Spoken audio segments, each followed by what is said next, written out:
사람이 타락한 지위에서 가지는 죄성이란 무엇입니까? 사람이 타락한 지위에서 가지는 죄성은 아담의 첫 범죄의 죄책과 원의가 없는 것과 온 성품이 부패한 것인데 이것을 보통 원죄라 칭하며 아울러 이 원죄로 말미암아 나오는 모든 자범죄를 말합니다. 오늘은 죄성에 대해서 공부를 하도록 하겠습니다. 사람이 타락한 지위에서 가지는 죄성이 무엇인가? 그런 질문이죠.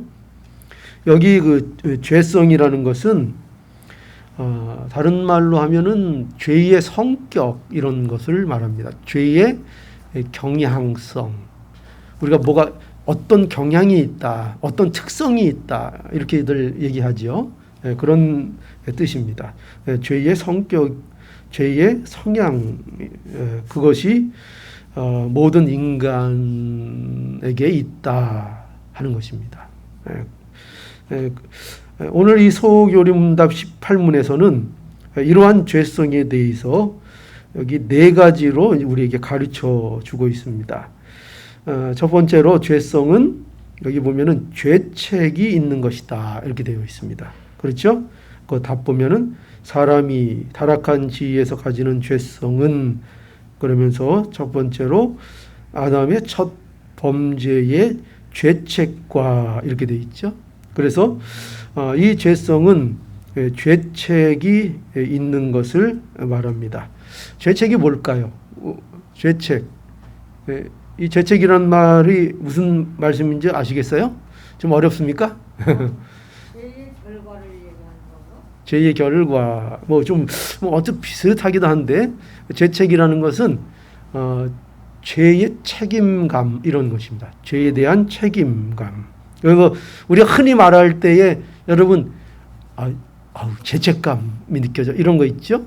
그거 얘기합니다. 죄에 대한 책임감을 느낀다는 거죠. 그래서 죄를 짓고 나면은 사람들이 그 양심에 찔려서 죄책감을 갖게 되지요. 그죠?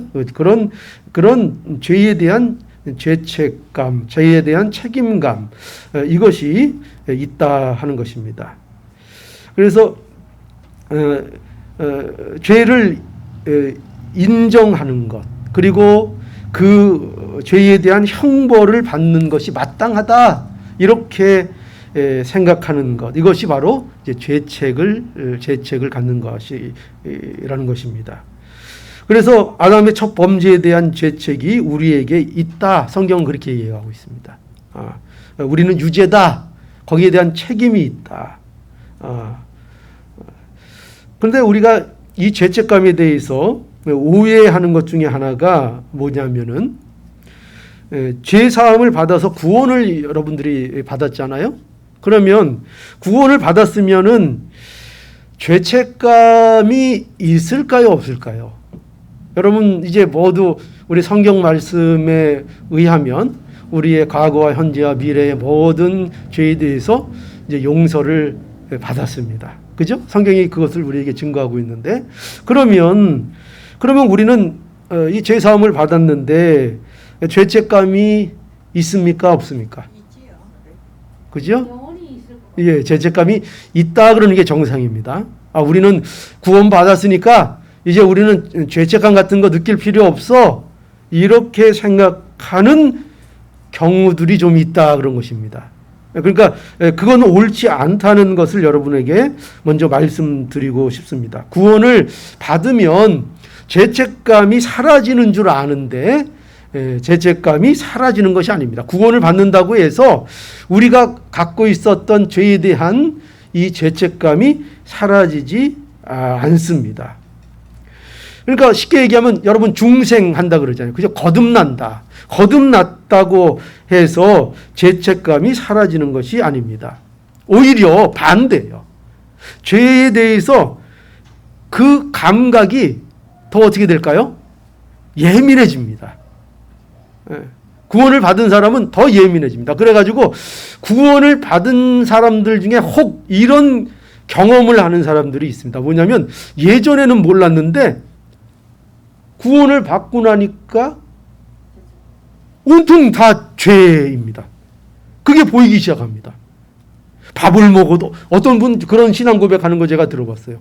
목사님 어느 날요 제가 은혜를 받고 구원을 받고 나니까요 어느 날 밥을 먹는데도 밥 안에 죄가 있더래요.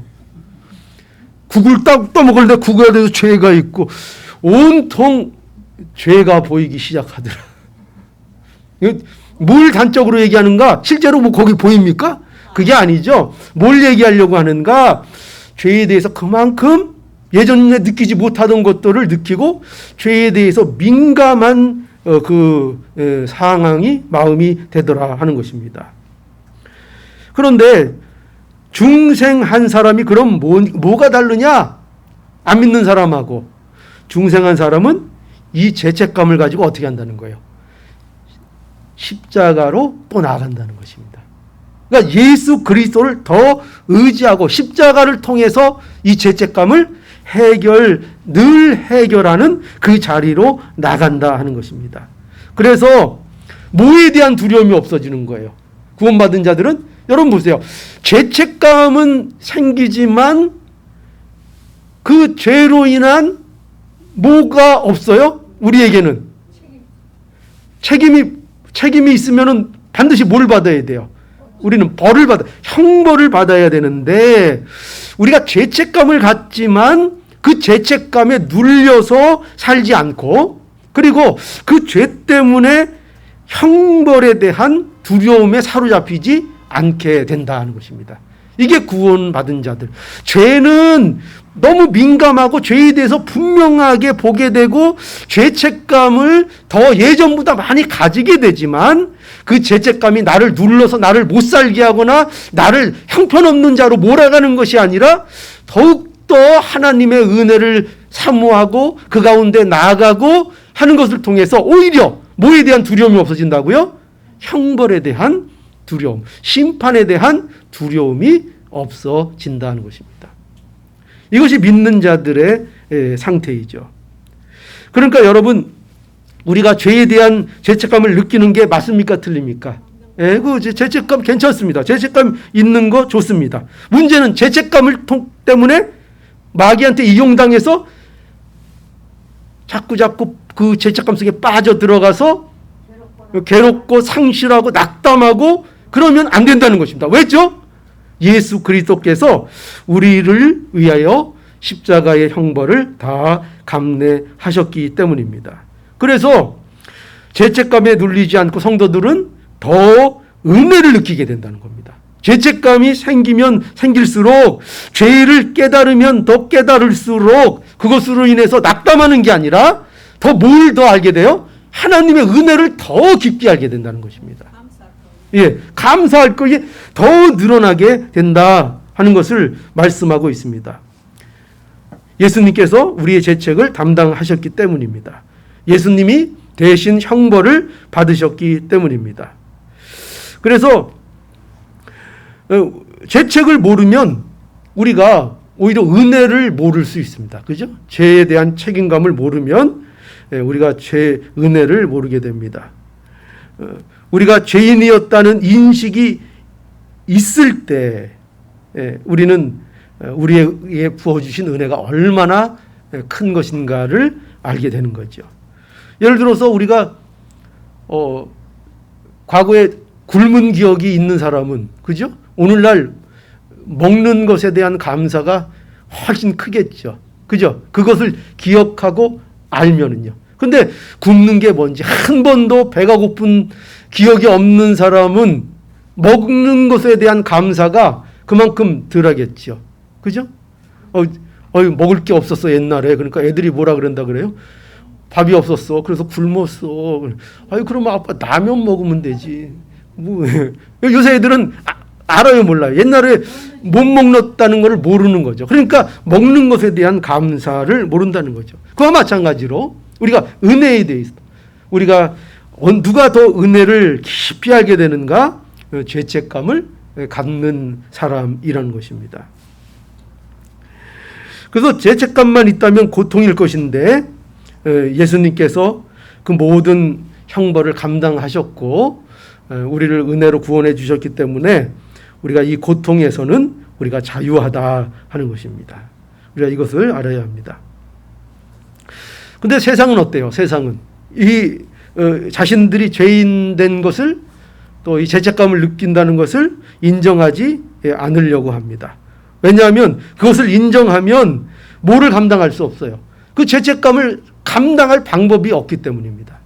그러니까 죄를 부인하는 것입니다. 그리스도를 모르면 그래서 율법이 즐거울까요? 아니죠. 즐겁지 않죠. 왜? 괴로우니까. 그리스도를 모르면, 복음을 모르면 율법은 우리에게 다 뭐예요? 우리에게 요구하는 것이고 우리는 그 율법의 요구에 응하지를 못하잖아요. 100%. 그러니까 율법이 전부 다 우리에게 뭐가 되겠어요? 다 짐이 되는 거죠. 우리에게 다 무거운 것이 되는 거죠. 그러니까 그리스도를 모르면 하나님의 이 모든 말씀이 우리를 짓누르는 게 돼버리는 거예요. 우리를 숨도 쉴 수 없게. 그러나 그리스도를 우리가 정말 우리의 구주로 믿고 복음을 알면, 은혜를 입으면 율법이 한없이 즐거운 것이 되는 것입니다. 율법이 기쁨이 되는 것입니다. 그래서 시편 1편에 뭐라 그랬어요? 복 있는 사람은 뭐를 즐거워한다고요? 하나님의 말씀을, 율법을 즐거워하고 주야로 묵상한다고 말씀하고 있지 않습니까? 왜 그렇게 할 수 있죠? 너무나 그것이 즐거우니까요. 만약에 우리가 즐겁지 않다면, 율법이 즐겁지 않다면, 하나님의 말씀이 즐겁지 않다면 얼마나 이 설교 시간이 고역이겠습니까? 그죠? 말씀을 배우고 하는 것이 얼마나 고역이고 힘들겠습니까? 그러나 우리가 육신적으로는 때로 힘들 수 있지만, 그러나 이 율법으로 인해서 우리가 즐거운 것은 우리가 뭘 알기 때문이에요? 복음을 알고 있기 때문인 거죠. 예수님을 알고 있기 때문입니다. 그 율법은 우리의 죄만 드러내고 우리의 죄책만 커지게 하기 때문에 율법만 갖고 있으면 힘들어지는 것입니다. 그죠? 율법이 자꾸 우리의 죄만 자꾸 들춥니다. 율법이 자꾸 우리의 죄책감만 커지게 합니다. 그런데 대책이 없습니다. 그러면 너무나 힘든 거죠. 그런데 그리스도를 알면 율법이 즐거워지는 것입니다.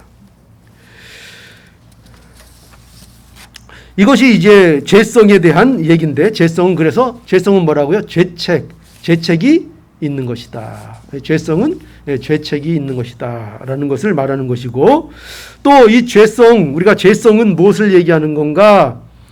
이 죄성은 원의가 없는 것이다 말씀하고 있습니다. 원의가 없는 것이다. 이 원의가 없다는 것은요, 더 이제 쉽게 얘기하면 원시라는 게 뭐예요? 처음을 얘기하는 거죠. 원시인 그러면 처음, 원시, 처음. 그러니까 원의가 없다는 것은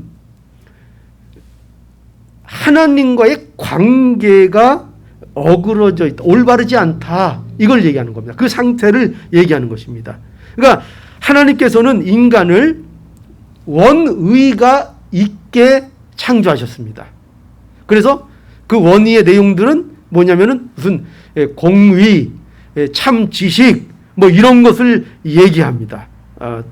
이런 것이 있는 자로 만드셨는데, 원의가 없다는 것은 그래서 하나님의 뜻을 분별할 수 없는 것을 얘기합니다. 그렇죠? 지식이 없으니까요. 참 하나님과의 관계가 어그러져 있으니까 분별할 수 없는 그 상태를 얘기하는 것입니다. 이 인간의 죄성은 그래서 인간의 영적인 분별력을 상실하게 하는 겁니다. 상실하게. 그러면 여러분 어떤 결과가 생기겠죠? 영적인 분별력을 상실하게 되면, 그러면 무엇을 할 수 없을까요? 한번 생각해 보세요. 영적인 분별력을 잃어버렸습니다. 그러면 우리가 할 수 없는 게 있다니까요. 그게 뭘까요? 우리에게 가장 중요한 거. 우리가 예수님이 없는 거지. 우리가 뭘 할 수 없는가? 우리는 우리 인생의 제일 되는 목적이 뭐라 그랬어요? 하나님을 영화롭게 하는 것과 그를 영원토록 즐거워하는 것이죠. 그런데 우리가 영적인 분별력을 갖지 못하게 되면 뭘 할 수 없는가? 그래서 바로 이걸 못한다는 거예요. 하나님을 기쁘시게 하는 일을 하지 못한다는 것입니다. 그래서 신앙에는 반드시 분별력이라는 것이 필요하지요. 성령의 조명을 받아서 성경의 지식을 따라서 신앙생활을 해야 하는 것입니다. 그래서 신앙은 한마디로 우리가 이렇게도 얘기할 수 있습니다. 신앙은 열심보다 방향이다. 방향. 우리는 때때로 신앙을 무조건 열심이라고 생각하는 경우가 많습니다. 뭐 이런 말씀을 해서 좀 죄송하지만은 그동안 한국 교회는 그렇죠. 우리 조국의 이 대한민국 교회는 짧은 기간 동안 굉장한 그 교회의 부흥과 성장을 일으켰습니다. 그런데 거기에 주된 뭐 표나 방향이 뭐였냐면은 열심이었습니다. 열심히 주도를 했습니다. 하자 할 수 있다. 그러니까 내용이 무언지에는 별로 돌아보고 점검하는 거 없이 항상 구호를 외쳤고 열심히 하자가 해가지고 그 성과를 그래도 거뒀습니다. 그렇죠? 그래서 외적으로 교회가 얼마나 커지고 부흥하고 했는지 모릅니다. 그러나 이건 어떤 면에서는 하나님이 물론 그렇게도 부흥을 시키시지만 또 어떤 면에서는 굉장히 위험한 요소가 있는 것도 사실입니다. 왜냐하면 신앙이라는 것은 열심보다는 방향이 중요하기 때문에 그렇습니다. 방향. 그렇잖아요. 우리가 어디를 가는데 어디를 가려면 열심히 가는 거 중요합니까? 안 중요합니까? 중요하죠. 그런데 그 열심 전에 먼저 선행돼야 될 게 있죠. 뭐냐면 목적지를 바로 잡고 열심히 가는 게 중요한 것입니다. 그렇죠? 예를 들어서 우리가 미국에서는 프리웨이를 많이 타는데 프리웨이 91번을 탔는데 나는 동쪽으로 가야 되는데 서쪽으로 그냥 냅다 달려가지고 아주 열심히 그냥 뒤도 안 돌아보고 갔습니다. 그러면 열심히 간 것만큼 손해입니까? 이익입니까? 손해가 되는 거죠. 언제고 다시 돌아옵니까? 그죠? 그러니까 신앙에 있어서 가장 중요한 것은 방향이라는 것을 알아야 됩니다. 그래서 우리가 신앙생활에 있어서 뭘 가장 우리가 귀하게 여겨요? 그래서 제가 뭘 전하고 있어요? 말씀을 그래서 가장 귀하게 우리가 여기는 것입니다. 그래서 기독교는 계시의 종교다. 하나님의 말씀을 통해서 하나님께서 계시하는 것을 따라 신앙생활하는 것, 이것이 기독교 신앙이라는 것을 알아야 합니다. 그러니까 신앙은 열심으로만 되는 것이 아니라 반드시 방향이 잘 설정돼야 되고 우리도 성도로서 언제나 성도로서의 올바른 방향성을 가지고 있어야 됩니다. 우리는 신앙생활하면 완벽해야 된다고 착각을 합니다. 그래가지고 아예 걷지를 않습니다. 그 완벽주의를 추구하는 사람들의 단점이 그겁니다. 저도 좀 그런 면이 예전에 많이 있었습니다. 그러니까 완벽하지 않으면 시도를 안 합니다. 완벽하지 않으면 영어도 완벽하게 구사가 안 되면 입을 안 뗍니다. 그러니까 영어가 늘어요, 안 늘어요? 안 늡니다. 그냥 되든 안 되든 막 좀 할 줄 알아야 되는데 너무 완벽주의를 추구하다 보니까 그렇습니다. 그러니까 신앙생활도 그래요. 신앙생활은 너무 완벽하게 하려는데 언제나 함정이 있다는 것을 우리는 또 생각해야 합니다. 중요한 건 하나님이 우리에게 완벽을 요구하시는 것이 아니라 몇 번 제가 말씀드렸습니다. 하나님은 우리에게 방향성을 원하십니다. 우리가 지금 현 위치에서 어디를 향하여 가기를 애쓰고 가고 있느냐를 하나님이 보시지 내가 지금 완벽하냐를 보시지 않습니다. 그렇죠?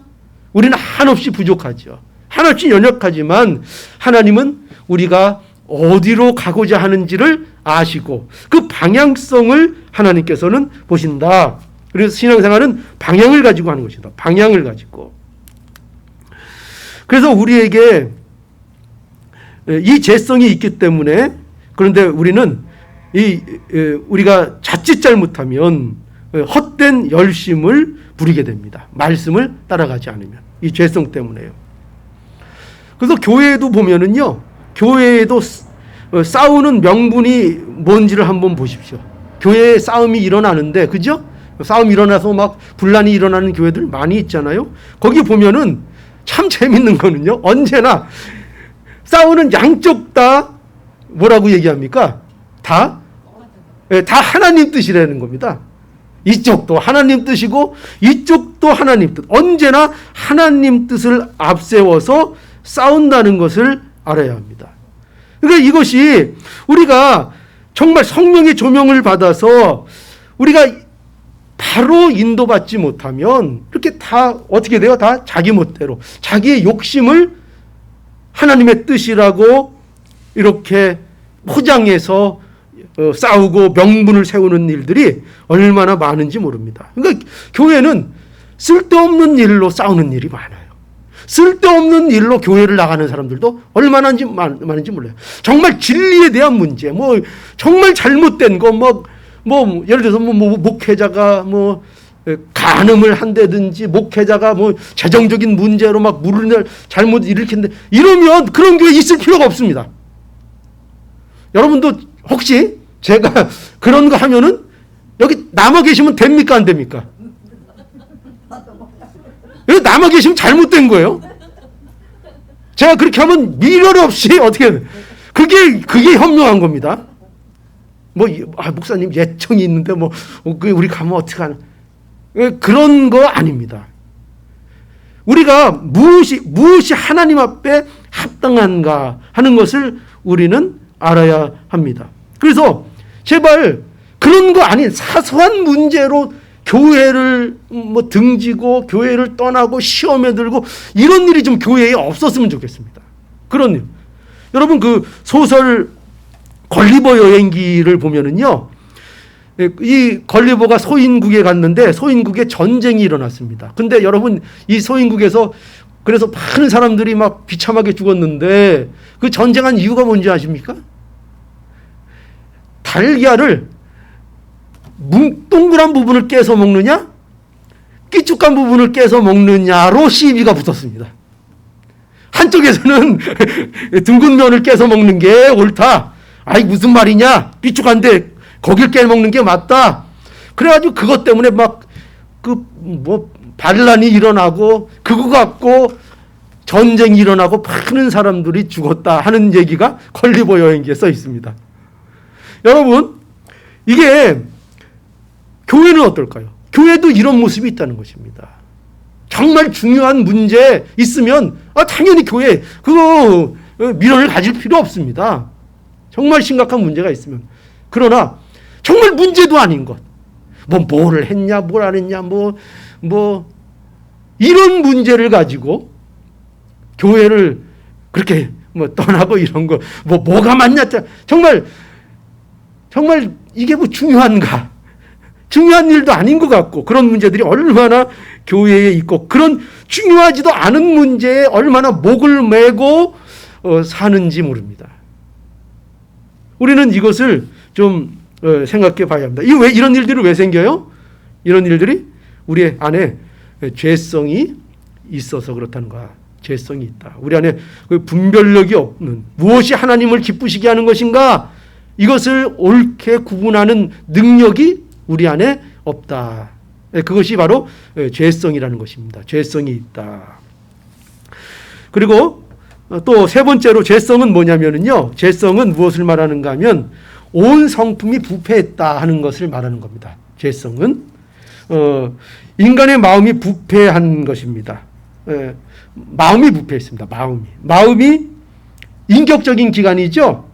인격적인 기관이라는 것은 우리의 이성적인 사고, 감정, 또 무엇을 하고자 하는 의지, 이런 것들이 일어나는 장소가 바로 우리의 마음입니다. 그게 인격입니다. 우리의 인격.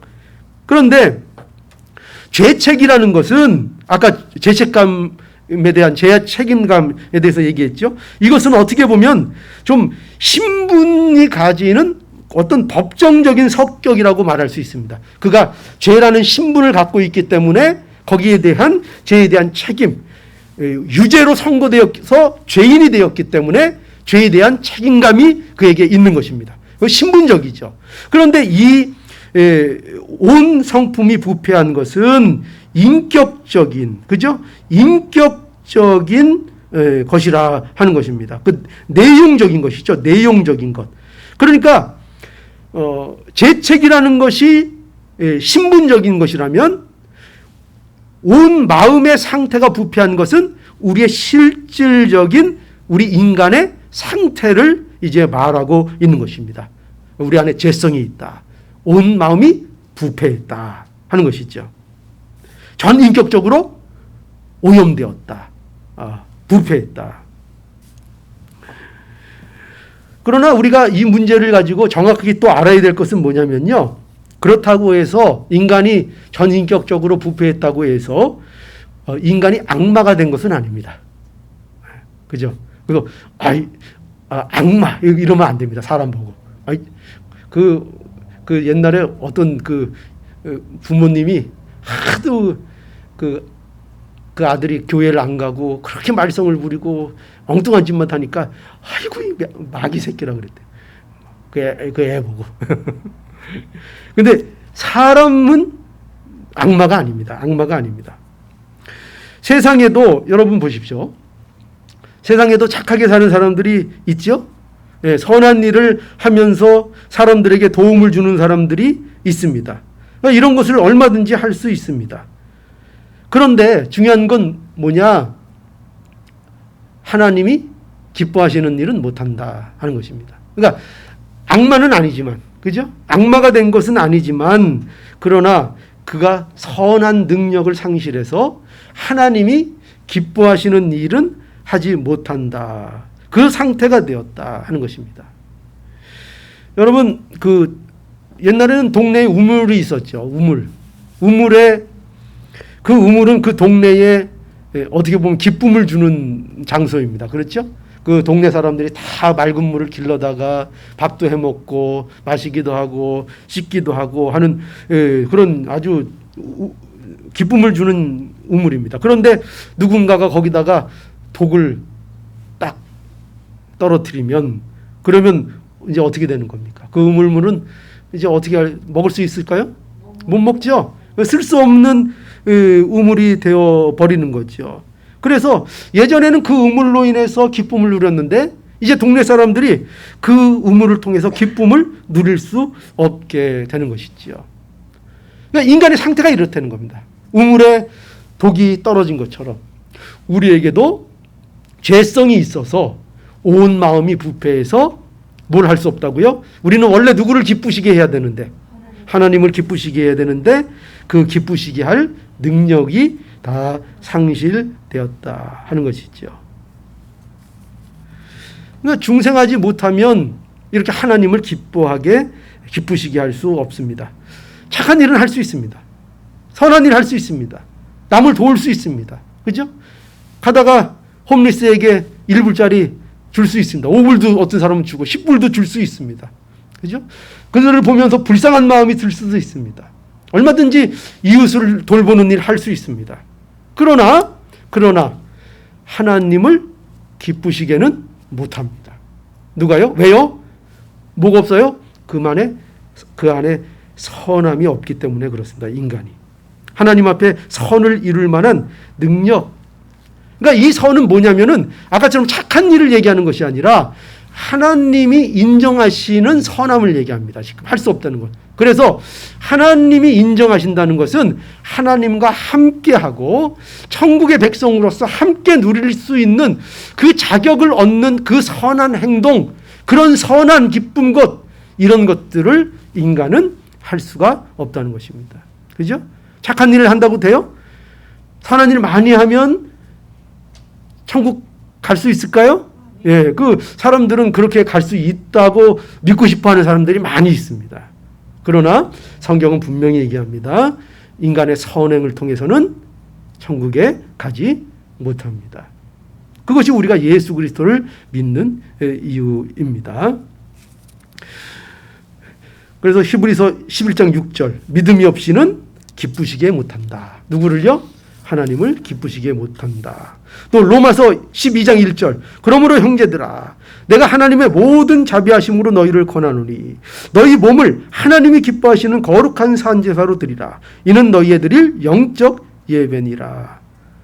너희가 하나님 앞에 영적 제사를 드려야 된다. 그것이 그 영적 제사가 뭐냐? 너의 몸을 드리는 것이다. 이 몸이 뭐예요? 이 몸이 뭐예요? 바로 우리의 전 인격을 말하는 것입니다. 너희 전부를 하나님 앞에 드리는 실제적인 산 제사를 드려야 한다. 그런데 이 일은 누구만 할 수 있어요? 이 말씀은 누구에게 주는 거예요? 성도에게, 그리스도인에게 주는 것입니다. 그러니까 이 산 제사, 몸을 들여서 인격적으로 하나님을 기쁘시게 하는 예배의 삶을 살 수 있는 건 누구에게만 허락됐다? 성도에게만 허락된 일이라는 것을 우리는 알아야 합니다. 자, 그래서 죄성은 뭐라고요? 우리의 온 성품이 부패한 것이다 하는 것이고요. 자, 이제 마지막으로 네 번째, 죄성은 또 뭐냐 할 때 자범죄까지도 죄성이라고 말하고 있습니다. 자범죄. 자범죄가 뭡니까? 예, 우리가 짓는 죄죠. 사람들이 세상에 살면서 짓는 모든 죄를 말합니다. 그렇죠? 예를 들어서 뭐 넓게 얘기하면 하나님을 사랑하지 않은 모든 것 다 죄고, 또 사람을 사랑하지 않은 것도 죄고, 우상 숭배한 거 죄고, 부모 공경 못한 것도 죄고, 살인도 죄고, 간음도 죄고, 도적질도 죄고, 거짓말도 죄고, 또 마음에 음욕 품는 것도 죄고, 그죠? 미움을 갖는 것도 죄고, 돈을 사랑하는 것도 죄고, 다 죄입니다. 다 죄입니다. 그런데 이 자범죄는 어디에서 나온다 그랬죠? 이 자범죄가 왜 어디서 나와요? 자기 자신이 뭐가 있다 그랬죠? 우리 자신에게 예, 원죄. 그래서 자범죄는 원죄에서 나온다. 그러니까 이 원죄가 이 모든 자범죄의 뿌리다. 모든 자범죄가 우리의 어디에서부터 나와요? 우리의 마음에서부터 나온다 하는 것입니다. 마음에서, 이 부패한 마음에서 미움이 나오고, 그렇죠? 부패한 마음에서 미움이 나오고, 그 미움이 행동으로 실현되는 게 살인이고, 그죠? 그 출발이 어디에 있어요? 부패한 마음, 그죠? 미움, 살인. 그 부패한 마음 속에서 나오는 악이 실현되는 것이 살인이고, 거짓말이고, 간음이고, 도적질이고, 이런 겁니다. 우상숭배고, 나오는 그 모든 것들이 다 어디서 나오는 거예요? 출발점이 마음에서부터 나와서 실현되는 것입니다. 마음에 그게 없으면 그 죄를 안 짓겠죠. 그러나 마음에 그 미움, 그런 죄의 뿌리들이 누구나 다 있다 하는 것입니다. 그래서 이 자범죄도 사람에게 범한 죄라 할지라도 근본적으로는 그래서 누구 앞에 진 것으로 알아야 돼요? 하나님 앞에. 그렇죠? 내가 사람에게 잘못했죠. 예를 들어서 사람을 제가 해쳤습니다. 그럼 그 사람에게 잘못했고 그 가족에게 잘못했죠. 그 분명한 사실이죠. 근데 그것으로 우리 믿는 사람은 그것으로 끝나면 돼요, 안 돼요? 안 되죠. 반드시 그 죄가 누구 앞에도 죄다. 하나님 앞에도 죄고, 먼저 하나님 앞에 이 모든 것들이 용서받아야 한다는 것을 아는 것, 이게 바로 성도의 어떤 다름이라고 볼 수 있습니다. 세상 사람들은 그렇지 않습니다. 세상 사람들은 하나님 앞에 죄인이라는 것을 생각할까요? 그런 것 같고 안 하죠. 그죠? 내가 사람한테 잘못됐고 법적으로 죄를 범하면 그냥 그 한도 내에서 내가 죄인이라고 생각하지, 그것 때문에 내가 하나님 앞에 죄인이라고 생각하지 않잖아요. 그죠? 그러나 성도는 다르다는 거예요. 성도는 그 모든 것이 결국 하나님 앞에 죄고 우리 안에 원죄가 있다는 것을 알아야 한다 하는 것입니다. 원죄가 있습니다. 그래서 우리의 자범죄가 이 원죄로부터 시작한다. 이 자범죄도 우리의 죄성이다 하는 것을 우리가 알아야 합니다. 그러면은 이러한 죄는 우리가 그냥 그러면 죄를 방치해야 되는 거, 어쩔 수 없는 것인가? 우리가 원죄가 있으니까. 그죠? 우리가 원죄 있으니까. 너 왜 죄졌어? 우리는 어쩔 수 없어요. 안에 원죄가 있어요. 그러니까 그렇게 할 수밖에 없어요. 너 왜 사람 죽였어? 저는 원죄가 있어요. 제가 어떻게 할 수 없어요. 저는 살인할 수밖에 없는 사람이에요. 그러니까 저 좀 봐주세요. 당신 왜 사람 때렸어? 아, 저는 원래 착한데 술 마셔서 그래요. 술 마시니까 정신이 오락가락, 제정신이 아니어서 때렸어요. 그럼 되는 겁니까? 그럼 합리화 되는 겁니까? 그럴 수 없죠. 그러니까 이것은 그렇다고 해서 우리가 죄를 방치해도 되는가, 죄의 합리화를 이루는가, 그게 아니라는 거죠. 하나님은 이러한 자범죄로 인하여 인간이 공멸하지 않도록, 그러니까 공멸, 이 자범죄로 인해서 그냥 두면 이 자범죄 때문에 인간들이 어떻게 할까요? 서로 그냥 막 죽이고 공멸해 버린다는 것입니다. 그렇기 때문에 하나님께서 인간들이 공멸하지 않도록 조치를 해 주셨죠. 그게 뭐예요? 그것이 하나님이 세상에 세우신 질서인 것입니다. 여러분, 국가가 왜 필요해요? 국가가 왜 필요하죠? 우리가 우리가 자멸하는 길을 막기 위해서 국가가 필요한 거예요. 하나님이 그렇게 그 제도를 할 수 있도록 만드신 거예요. 그게 국가의 법이고 사회 질서고 교육이고 그랬습니다. 그런 조치를 우리에게 주신 거예요. 이스라엘 백성들에게 왜 십계명 주셨죠? 십계명을 통해서 이스라엘 백성들이 공멸하지 않도록, 아무 기준도 없고 법도 없으면 어떻게 된다고요? 그의 죄의 죄성 때문에 자기들끼리 찢고 물고 뜯고 싸우다가 다 멸망해 버릴 수밖에 없어요, 인간은.